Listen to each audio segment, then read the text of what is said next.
G'day everyone, my name's John McCourt, CEO of RSL WA. This is yet another podcast as to what's happening in our organisation. With me is Peter Aspinall, the President of RSL WA. Peter. John, good afternoon. Look, I think today is quite a significant day. We've had I'm sure to the great relief of many veterans and their families, we've had the Prime Minister release the details of the Royal Commission into veteran suicides. And it is really a great relief to know what the terms of reference are, and also the fact that Mr. Nick Caldos has been appointed the Royal Commissioner, and many people would probably recognise him from being a very, very highly respected Deputy Commissioner, or Assistant Commissioner rather, of the New South Wales Police, which of course is a major organisation with 14,000 odd police individuals. So he's well and truly aware of the significance and the scope and the depth of the problems that he's going to obviously uncover, along with the other two fellow commissioners. Look, you make a good point too. And look, we all know that there was differences of opinion among our organisation, our members and elsewhere, whether you have a Royal Commission or a standing inquiry in terms of veteran suicide. As far as RSL WA is concerned, and we had our board meeting today, anything that helps with regard to the unacceptable rate of veteran suicide has to be supported, and we strongly support that. Veteran suicide is 5 times the national average. So something is very wrong with regard to how veterans these days, and through what we call FIFO wars, who fly in, fly out, and the impact, the mental impact on our contemporary veterans is huge. So anything that goes to address that needs to be welcome. Yeah, as I say, John, it's been a long time coming, and you rightly refer to the differences of opinion.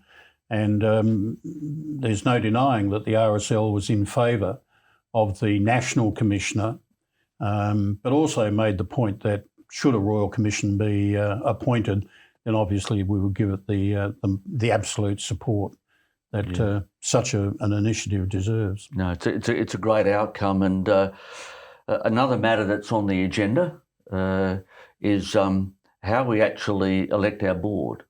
Now, currently, we have a situation where people come up for election at exactly the same time at Congress every 3 years. The risk factor of that is that you could ostensibly have a situation where a whole board gets voted out. That's hardly a recipe for continuity and good governance. Yeah, that's true, John. And we had endeavoured at an extraordinary general meeting early last year to get such an amendment through to change our constitution. Unfortunately, although the motion or the amendment to the constitution was voted in favour of by a majority, it regrettably didn't reach the threshold required for a constitutional amendment. But there is no doubt that with the election, you mentioned about a complete change, and there's another risk to it, and that is that with such the way that we have been electing the members of the board to date, it has been possible, and a few years ago nearly came to reality, where you can actually get a block that gets voted in, and, for example, from the one sub-branch, and could well significantly influence the effects of board decisions. And not only that, but I think that the ACNC, which is our governing body, believes that for good governance and for lots of other common sense reasons, you need to stagger your board. So what we're talking about with our members is that you'd have a situation where half the board retires at each election. So at least you've got some continuity. Yeah. If you don't have that, that's a real risk in terms of our governance, in terms of continuity.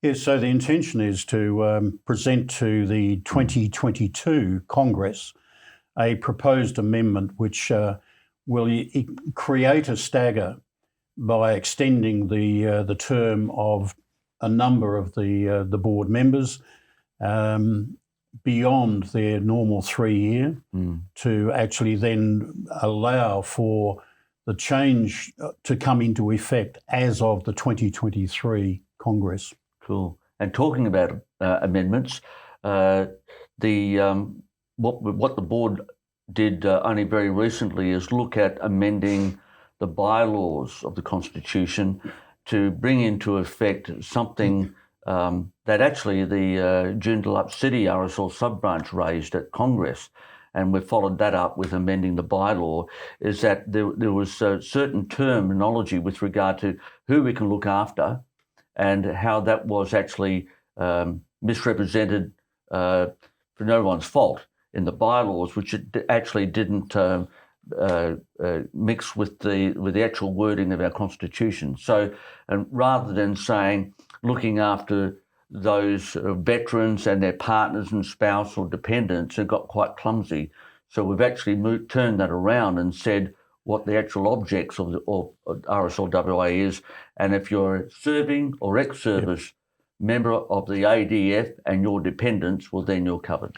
Yes, just to make it quite clear, that bylaw 10.1 actually stated that welfare funds that sub-branches hold within their accounts could only be expended on members. Yep. Now, that was never the intention.